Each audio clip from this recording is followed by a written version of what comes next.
last Wednesday, I get a call and they said, hey, Dave Chappelle's doing this Chappelle summer camp, he calls it.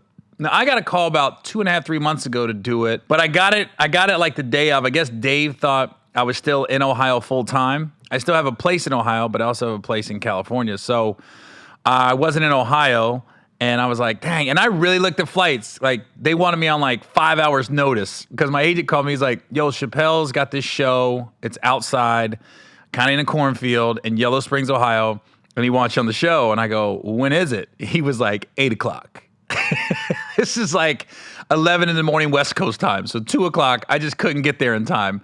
And then, so it ended up, my schedule worked out. They've called me a few more times and I was working. So I got to actually go last Wednesday and do Chappelle's summer camp. I saw Joe Coy post something on his Instagram where he said it's kind of like it's a Woodstock for comedians, where he creates this environment where you literally are in the middle of nowhere in Ohio, small town, and I know Yellow Springs because I'm from that area, but it's a beautiful stage. You got these people sitting outside. If you saw Dave's 846, that's the exact same venue that he's filming at. He's got camera crews everywhere, a boom mic. I mean, they're recording everything. So there's gonna be some amazing footage when all this is said and done. And when you get there, you pull up, you get COVID tested, you get answer in like 15 minutes, and then once you get COVID tested, then you can go. And as soon as you walk backstage, it's very surreal as a comedian because you don't get to see a lot of comedians a lot of times because they're always on the road. But I walk back there, and there's Ali Wong, Donnell Rollins, Michelle Wolf, and then there's Dave with his crew, his family, and his friends. And I haven't seen Ali Wong in, God, I bet you 10 years. And no, probably 8 years. She was on a TV show me and Shaq had called Upload. And I remember I told her, and me and my wife told her that I always said the first time I worked with her was at the San Francisco Punchline, probably 15 years ago. And I said, God, you're going to be huge. There are just some people, you see something in them, I go, God, you're going to be huge. I just remember, I remember my wife told her that when she came to do Upload with the show with Shaq. And my wife said, Gary always said you're going to be huge. And Gary, for some reason, he calls it every time. And so I told her, I said, hey, did you remember what I told you was going to be huge? She said, yeah. But it was cool to reconnect with Allie. And I think there's only probably 2 or 3 comics that could pull off what Dave's pulling off in Yellow Springs, where he's getting people to come in for probably no money. It's not about the money. It's about being a part of something bigger than that. It's like just you want to be around comics and their energy and reconnecting. And the crowd's outside. It's such a mixed crowd, though. It's like it's hard to do a joke that a 70-year-old white woman and an 18-year-old black kid will get at the same time. But that's what you're getting in that crowd. I was like, if you can hit a joke where everyone's laughing and they all get it, I go, ooh, that's gold right there. So afterwards, you do the show, and that's great. The show's great. And then afterwards, Dave's got this it's like a party shack. It literally sits on the side of a road, and you wouldn't know inside is like a DJ booth and a bar, and it's just a little party shack. And I've heard about it, but I had never experienced it.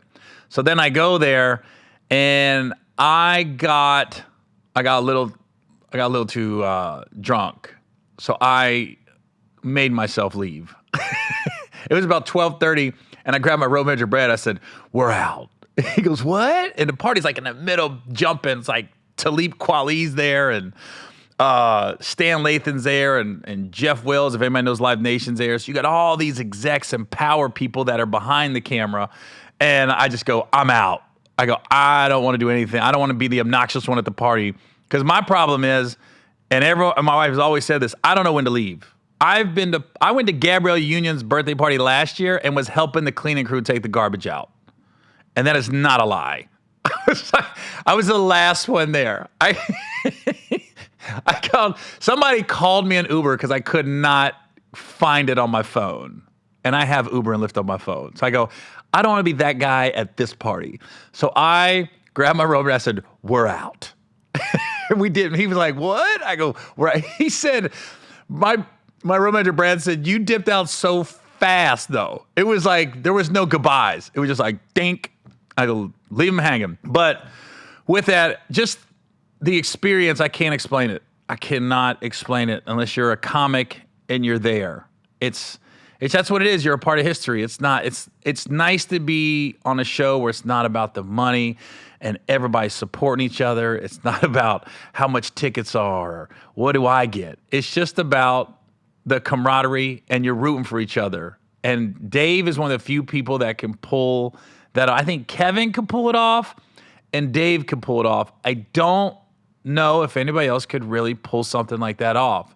Where the level of comedians like David Letterman and Jon Stewart and Kevin Hart came in, Bill Burr came in, Trevor Noah. It's just like, and Dave, I'm sitting there talking to Dave, and Dave's telling me all the people coming in, and he's telling me like he's shocked they came. Man, Gear, we had this guy and this guy and this guy, and he came through, and this guy came through, and then, you know, sometimes Common's coming through, Tiffany came through, Erykah Badu comes through. I'm just like, in the middle of a cornfield in small town Ohio. It's unreal. But I hope they're continuing to do it. So I hope if you go to Live Nation and get tickets, it's just worth it to be a part of history. And here's the funny part. So I'm in Cincinnati that weekend.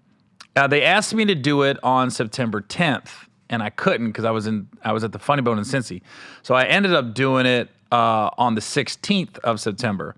So I had these two guys that their kids go to school at my alumni, Talawanda High School in Oxford, Ohio. These two guys, I'll explain it. So there's this running back at my high school. He's a black kid, and my high school doesn't have a lot of black kids. And these two gay white dudes adopted him, his brother, and his sister. So they adopted 3 black kids, and I've become very close, as close as you can be with the 2 dads.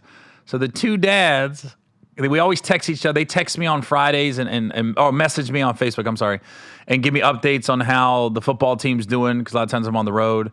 So they become my sports center for my high school. So they came to my show on Friday, and he messaged me after my show, and I brought him back to the green room. We got to talk just about life and sports and stuff. So he texts me after, or messaged me after the show. He goes, yo, me and my husband, we hadn't been on a comedy show in so long, had such a good time. We were like, fuck it.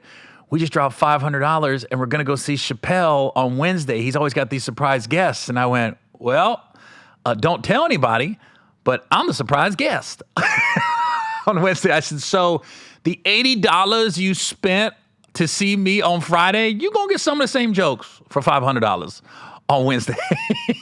But he also got to see Ali Wong.